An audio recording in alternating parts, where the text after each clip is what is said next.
신명기 20장.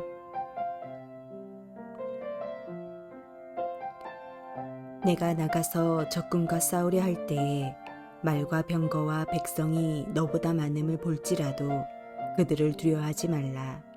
애굽 땅에서 너를 인도하여 내신 내 하나님 여호와께서 너와 함께 하시느니라. 너희가 싸울 곳에 가까이 가면 제사장은 백성에게 나아가서 고하여 그들에게 말하여 이르기를, 이스라엘아 들으라. 너희가 오늘 너희의 대적과 싸우려고 나아왔으니 마음에 겁내지 말며 두려워하지 말며 떨지 말며 그들로 말미암아 놀라지 말라. 너희 하나님 여호와는 너희와 함께 행하시며 너희를 위하여 너희 적군과 싸우시고 구원하실 것이라 할 것이며, 책임자들은 백성에게 말하여 이르기를, 새 집을 건축하고 낙성식을 행하지 못한 자가 있느냐? 그는 집으로 돌아갈지니 전사하면 타인이 낙성식을 행할까 하노라. 포도원을 만들고 그 과실을 먹지 못한 자가 있느냐? 그는 집으로 돌아갈지니 전사하면 타인이 그 과실을 먹을까 하노라. 여자와 약혼하고 그와 결혼하지 못한 자가 있느냐? 그는 집으로 돌아갈지니 전사하면 타인이 그를 데려갈까 하노라 하고, 책임자들은 또 백성에게 말하여 이르기를, 두려워서 마음이 허약한 자가 있느냐? 그는 집으로 돌아갈지니 그의 형제들의 마음도 그의 마음과 같이 낙심될까 하노라 하고, 백성에게 이르기를 마친 후에 군대의 지휘관들을 세워 무리를 거느리게 할지니라. 내가 어떤 성읍으로 나아가서 치료할 때에는 그 성읍에 먼저 화평을 선언하라.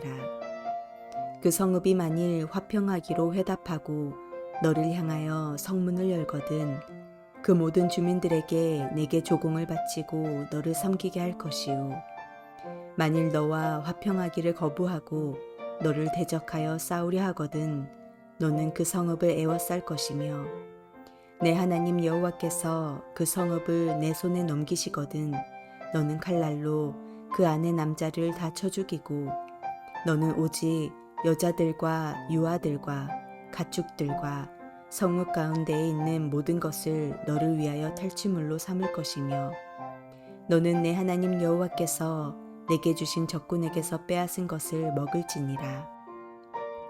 내가 내게서 멀리 떠난 성읍들 곧 이 민족들에게 속하지 아니한 성읍들에게는 이같이 행하려니와, 오직 내 하나님 여호와께서 내게 기업으로 주시는 이 민족들의 성읍에서는 호흡 있는 자를 하나도 살리지 말지니, 곧 헷 족속과 아모리 족속과 가나안 족속과 브리스 족속과 히위 족속과 여부스 족속을 내가 진멸하되 내 하나님 여호와께서 내게 명령하신 대로 하라. 이는 그들이 그 신들에게 행하는 모든 가증한 일을 너희에게 가르쳐 본받게 하여 너희가 너희 하나님 여호와께 범죄하게 할까 함이니라. 너희가 어떤 성읍을 오랫동안 에워싸고 그 성읍을 쳐서 점령하려 할 때에도 도끼를 둘러 그곳의 나무를 찍어내지 말라. 이는 너희가 먹을 것이 될 것임이니 찍지 말라. 들의 수목이 사람이냐? 너희가 어찌 그것을 에워싸겠느냐? 다만 과목이 아닌 수목은 찍어내어 너희와 싸우는 그 성읍을 치는 기구를 만들어 그 성읍을 함락시킬 때까지 쓸지니라.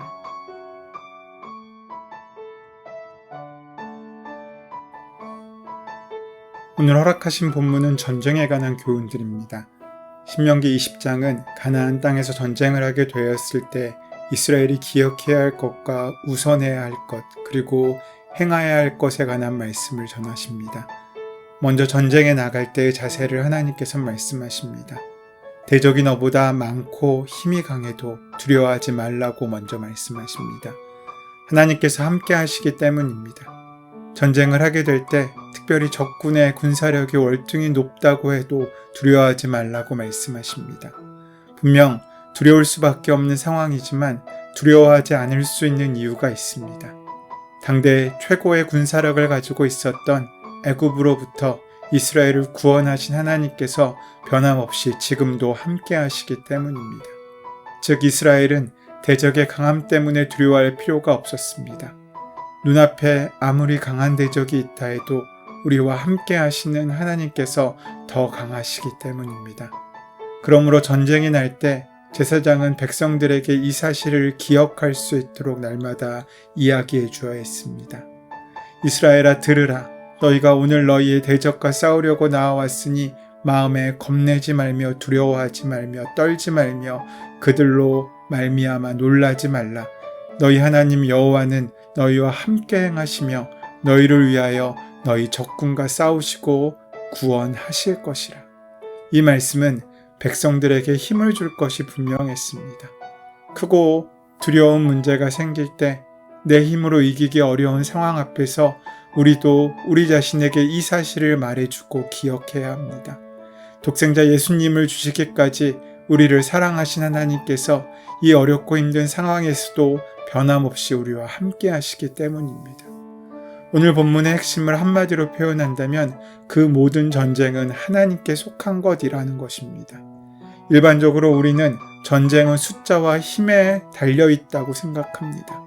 힘 있는 사람이 이기고 돈 많은 사람이 이긴다고 생각합니다. 그러나 하나님께서 말씀하시는 승리 공식은 다릅니다. 하나님은 하나님을 믿는 그 믿음이 더 중요하다고 말씀하십니다. 왜냐하면 그 숫자와 힘을 넘어서는 하나님께서 우리와 함께 역사하시기 때문입니다. 가나안의 거민들 앞에서 메뚜기 같다고 스스로 움켜들었던 우리들입니다. 골리앗 앞에서 벌벌 떨어 채 싸워보지도 못하고 그 앞에 맞서지도 못했던 부끄러운 우리들입니다. 이미 우리의 머리에는 강함이 무엇인지를 알고 있습니다. 수없이 경험하고 있으니 말입니다. 그런데 오늘 본문 5절 이하에 반복되는 말씀을 우리는 기억해야 합니다. 5절 말씀에 너희 가운데 집을 짓고 준공식을 하지 못한 사람이 있으면 누구든지 집으로 돌아가거라. 6절 또 포도원을 만들어 놓고 아직 그 열매를 맛보지 못한 사람이 있으면 그 사람도 누구든지 집으로 돌아가거라. 7절 말씀에 또 너희 가운데 여자와 약혼하고 아직 결혼하지 못한 사람이 있으면 그런 사람도 집으로 돌아가라. 8절 말씀에 전쟁이 두려워서 겁신하면 누구든지 집으로 돌아가거라. 이 명령이 전쟁을 앞둔 사람들을 향하고 있습니다. 말도 안 되는 명령입니다. 그런 사정을 다 봐주고 어떻게 다 돌려보내고 전쟁을 할 수 있습니까? 한 사람도 더 중요한 상황에서 한 사람 한 사람이 소중한 상황에서 그렇게 사람들을 돌려보내놓고 어떻게 승리를 기대할 수 있겠습니까? 그런데 그런 상황 가운데 하나님께서는 이렇게 말씀하십니다. 전쟁은 나에게 속한 것이다. 그렇습니다. 전쟁은 우리가 억제로 짜내 모아놓은 우리의 힘과 우리의 숫자에 달려있는 것이 아니라 하나님께 달려있는 것입니다. 오늘도 세상은 우리에게 거대한 골리앗 같을 것이고 그 앞에서 우리는 지극히 작아질 것입니다. 그런 골리앗 앞에 서려고 하면 나도 힘이 있어야 할 것 같고 나의 약점은 감추어져야 할 것 같고 있지도 않은 힘을 보여줘야 할 것 같고 그래서 강한 척해야 할 것 같은 경우가 있습니다. 혹여 나의 약한 모습이 드러날까 매일매일 불안해하고 혹여 가진 것이 없어 밀리진 않을까 걱정하며 살고 있습니다. 또 그런 모습이 원망스러워 자신을 탓하고 조상을 탓하고 부모를 탓하고 또 결국 하나님을 탓하기도 합니다. 그런데 아십니까? 우린 다 그렇게 연약한 존재라는 것입니다. 본래 그렇게 만들어졌습니다. 우리는 강할 필요가 없게 지어진 존재입니다. 왜냐하면 하나님이 함께 계시기 때문입니다. 하나님의 도우심을 받으며 살아가는 것이 지극히 당연한 것입니다. 그러기에 연약한 우리를 탓하지 않고 오히려 자랑할 수 있어야 합니다. 자신의 부족함과 연약함이 오히려 하나님을 의지하는 믿음이 될 수 있게 할 때 우리는 온전한 이기고 승리하는 삶을 살 수 있게 될 것입니다. 별도로 군대가 없었던 이스라엘은 전쟁이 나면 백성들을 소집해서 군대를 조직했습니다. 이때 군사 지도자들이 해야 할 일이 있었습니다. 백성들의 사정을 헤아리고 집으로 돌려보내는 일이었습니다.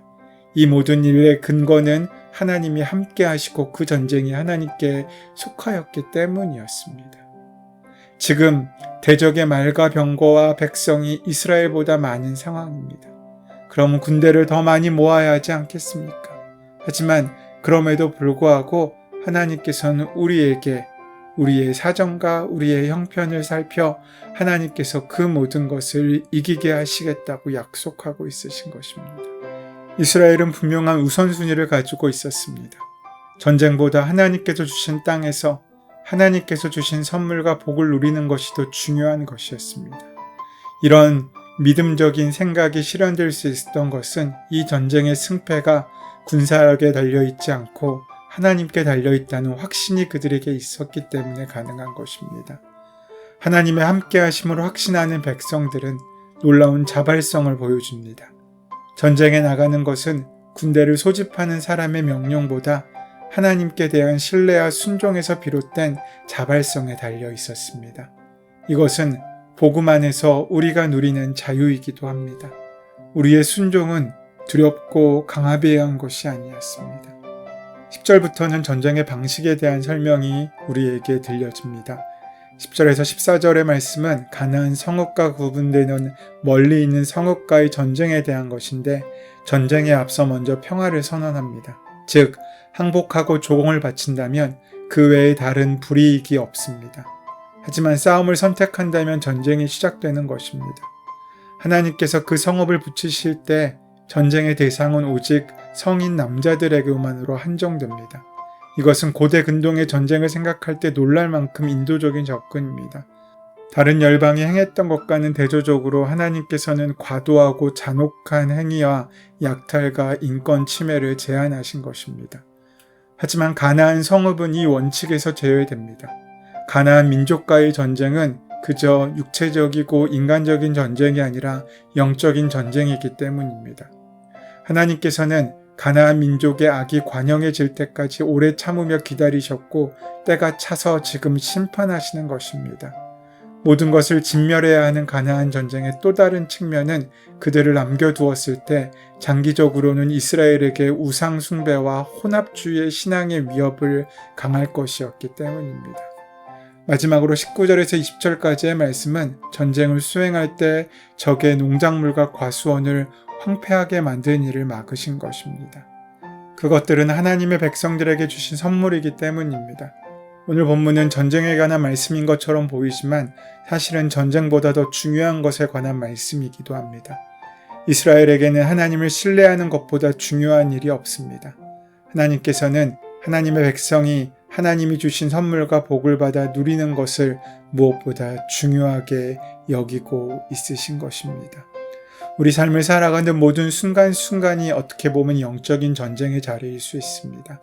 때로는 지고 무릎 꿇을 수 있습니다. 하지만 그때 우리가 의지할 것은 우리의 눈에 보이는 문제가 아니라 우리와 함께 하시는 하나님을 바라보는 믿음입니다. 그 믿음으로 오늘도 이기고 승리하는 저와 여러분 되시기를 소원하고 축원합니다.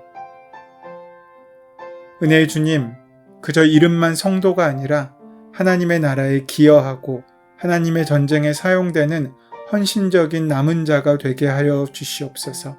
세상과 싸우기를 두려워하지 않고 거룩한 하나님 나라의 군대가 되어 오늘도 믿음의 승리를 이루는 삶을 살 수 있도록 역사하여 주시옵소서. 예수 그리스도의 이름으로 기도드립니다. 아멘. 이제 오늘 우리에게 허락하신 말씀이 나에게 주시는 말씀으로 만나지기 위하여 함께 깊이 묵상하심으로 성령께서 우리 마음에 말씀하실 수 있도록 기도하시는 시간 가지도록 하겠습니다. 함께 기도합니다.